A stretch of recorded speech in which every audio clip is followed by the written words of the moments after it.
ध्यान से मात्र दो लाइन कैसे।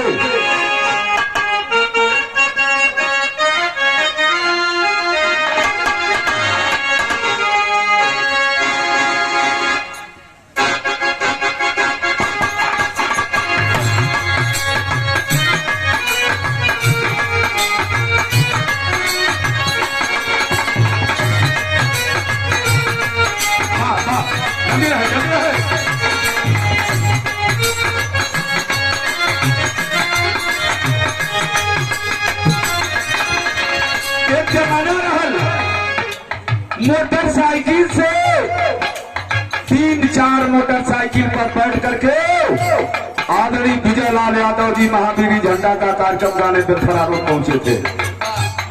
काशीनाथ एमएलसी से बिराहर सम्राट जी जरा इधर देखिए। हाँ भैया भैया इधर देखिए, मैं किस महापुरुष की गीत गा रहा हूँ। अरे रामदेव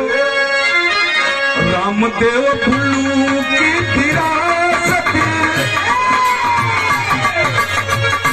ध्यान दीजिएगा, लाइन अच्छी लगी तो ताली से स्वागत करिएगा।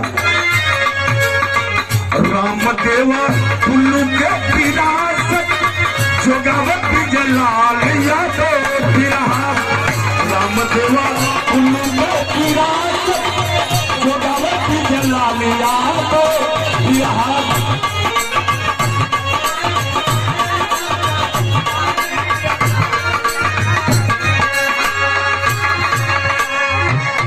पहली लाइन बढ़ा जल्दी, थोड़ा और बढ़ा लीजिए मास्टर।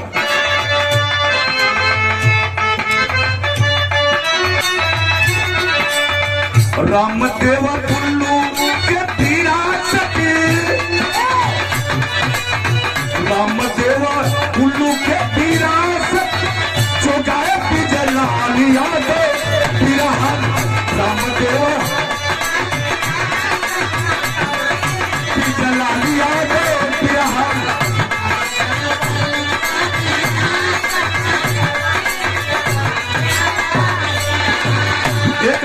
एक लाइन गौर करेगा था हासिल करीले। अरे विजय लाल ध्यान दीजिएगा, मंच पे तक शांति से गीत को सुनिएगा। विजय लाल का चलना, विजय लाल का हंसना, विजय लाल का बाल, विजय लाल की धोती, विजय लाल का दाढ़ी, विजय लाल का मोछ छिलवावा गिरा जगत में।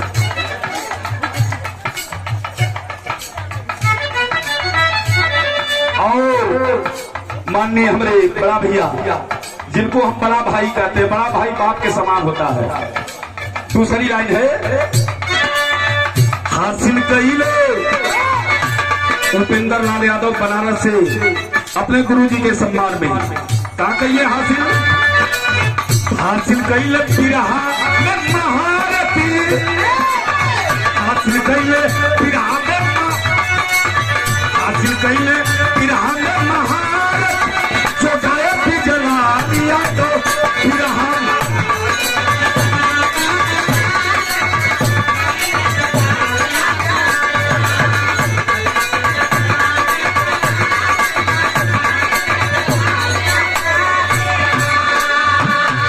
एक लाइन अब तक बिरहा जगत में कोई नहीं गाया था, या धनंजय यादव गा रहा है।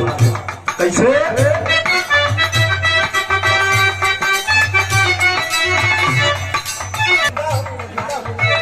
2000 रुपए से स्वागत किया गया है बिरहा सम्राट आदरणीय हमारे बड़े भैया जिनको मैं पिता समान मानता हूँ, आदरणीय विजय लाल के नाम पर 2000 रुपए जोरदार ताली हो जाएगा। कहनाम बा कैसे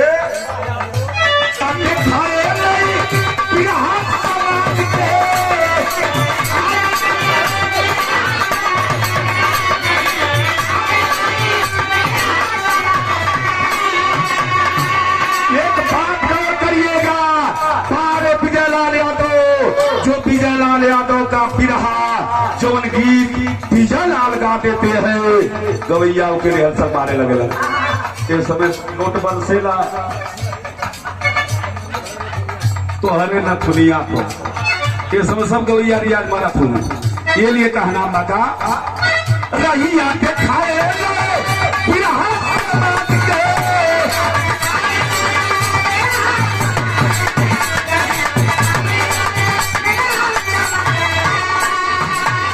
भैया जरा गौर करिएगा इस लाइन पे, क्या लाइन मैंने लिखा है। भाई दीवाना हमारे महरमू पहले तनी और जो दरिया रखले हो उनका लगई बा तो हम के लिए लगा दे रहे महरमू सुने ना हमारा बोनट पर तू बैठा गोरी कैसे भाई दीवाना है बिरहा समाज के।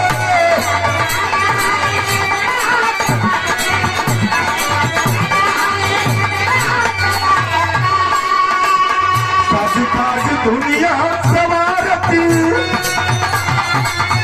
कम से कम 2 महीने में हमको 1 लाख रुपया दिए यही खान भाई कोठा भलवान गोरखपुर की धरती से।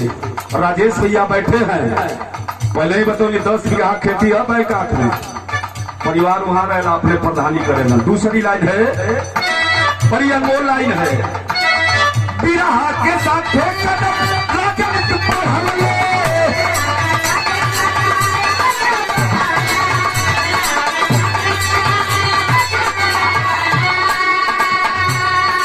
और सम्माना है बिरहा की शानदार राजा मंत्री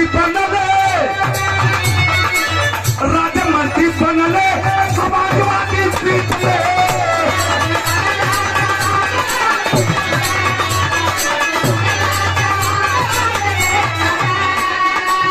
हौसला किशन की लाइन बिरहा उसमें मुझे अखर गया। भैया एक दिन पहले रात में मेरी बात हो रही थी हरिओम स्टूडियो से, भैया मजाक कर रहे थे, हम लोग हंस रहे थे। सुबह 11 बजे यूट्यूब और फेसबुक पर जब आया कि भैया का एक्सीडेंट हो गया, कलेजा था कदे।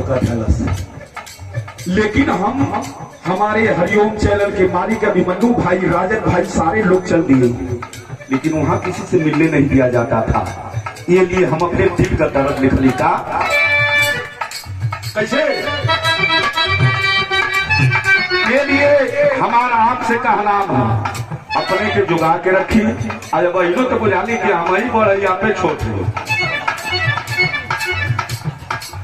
घर में बड़ियार का फोटो हमारा टांगल है, मैं हरारू अगरबत्ती पे खावे तो पहले दोनों जना एक तार लगे लो।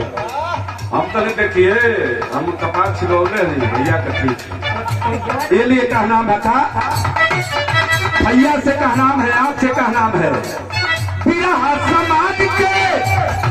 बिरहा समाज के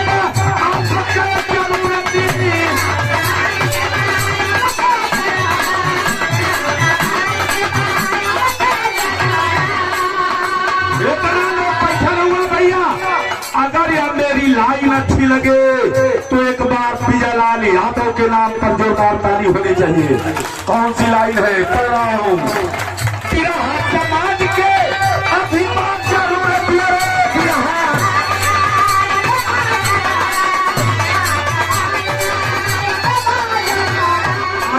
से बारे भगवान बारे मालिक बारे सैयद बाबा, हम सैयद का पुजारी है। काम है अंतरा कलाई है तू सर की चल ले विधाता अभी नाम मुहूर्त चल ले।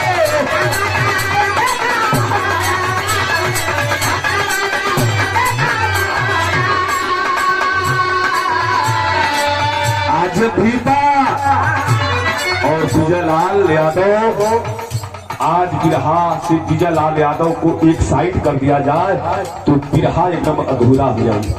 बने के तनो बनो कुछ उड़ा ले। विजयलाल यादव को अगर एक साइड कर दिया जाए तो बिरहा पूरा बिरहा खाली है।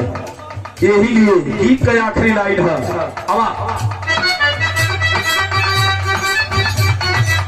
बिहारी खड़े